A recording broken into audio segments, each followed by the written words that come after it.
Guards of the planet. I will share with you a story that carrying vision and seeds of hope to change the pattern and form of life on the planet.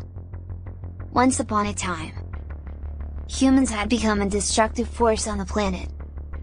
They built their cities by cutting down the forests, polluted the air and water, and hunted animals to extinction. The animals and nature itself were suffering, and it seemed like there was no end to the destruction. The negative impact of this unjust behavior is not limited to humans but extends to all forms of life on the planet. All creatures suffer from the arrogance of those in power. Animals and plants are mistreated, and the earth and sky are poisoned by pesticides, fertilizers, and nuclear tests. The extraction of minerals, oil, and all forms of wealth is carried out recklessly and destructively, leading to the destruction of ecosystems and the loss of life. The powerful nations continue to exploit the weaker ones for their own selfish gain. And corporations were allowed to plunder resources and stir up conflicts without consequence.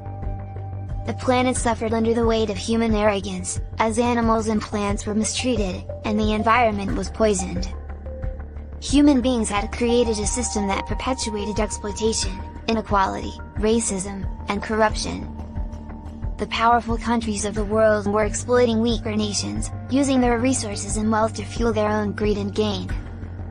The arms race was consuming 90% of human capabilities and potential, and scientific research was being harnessed to serve defense and security institutions. The humans determined the current way of life on the planet. Through a global economic system that subjugates political and religious systems to serve the interests of the few. The value of life has been reduced to material worth. With the lives of pets and collectibles in wealthy nations given more importance than the lives of humans in poorer regions. Even the freedom of an animal is considered equal to price of ticket to the zoo. The Earth's resources are being wasted to make a profit. Ships have been seen throwing food or extra resource into the sea to avoid decreasing prices. While famine kills people and animals, the Earth's wealth is being extracted in a way that destroys the vital and ecosystems of the planet. Pollutes the seas with oil and kills marine life. Rivers are being polluted with chemicals, carbon dioxide is being pumped into the sky with so many chemical gases, as the chemtrail. Even adapted new communication technologies are affecting the composition of the DNA. Capital slavery has spread, and money tycoons own scientific research centers and control their financing, and they own banks and media institutions. Class differences have increased. People were revolting against the systems that oppressed them. But the existing systems were failing to bring about any meaningful change. The worldwide suppression of these popular uprisings was swift and severe. Despite the United Nations agreements and efforts toward upholding human and animal rights, they have not been fully implemented, or they appeared with double standards that served the colonial countries and did not harm their interests. As what happened in the wars of Vietnam, Iraq, Afghanistan, and Syria, or the massacres in Africa sponsored by foreign intelligence. The more powerful and decision-making countries exploit the weaker ones without hesitation, even going so far as to destroy them for their gains. Large corporations have also taken up the responsibility of looting wealth and resources from developing countries, with the approval and support of their governments, and fueling conflicts to control them. They even provide facilities and licenses to mercenary armies. The ruling regimes, in cooperation with religious institutions, have entrenched the idea of human separation from the earth and other creatures, leading to the belief that everything is subject to human sovereignty. This way of thinking has allowed those in power to justify their exploitation and oppression of other races and countries. Humanity has limited the meaning of life to the acquisition of power and wealth, regardless of the methods used or the harm caused to other life forms. But during this darkness, a small group of individuals emerged with a new vision for the world. They recognize the interdependence of all beings and the urgent need for change.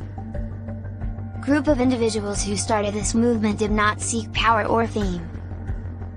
They were simply people who understood the interconnectedness of all life on the planet and wanted to create a better future for all beings.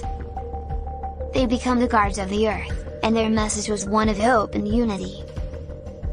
They draw inspiration from the wisdom of ancient traditions and the insights of modern science. They understand that old ways of thinking and behaving must be replaced by a new paradigm of cooperation, compassion, and sustainability.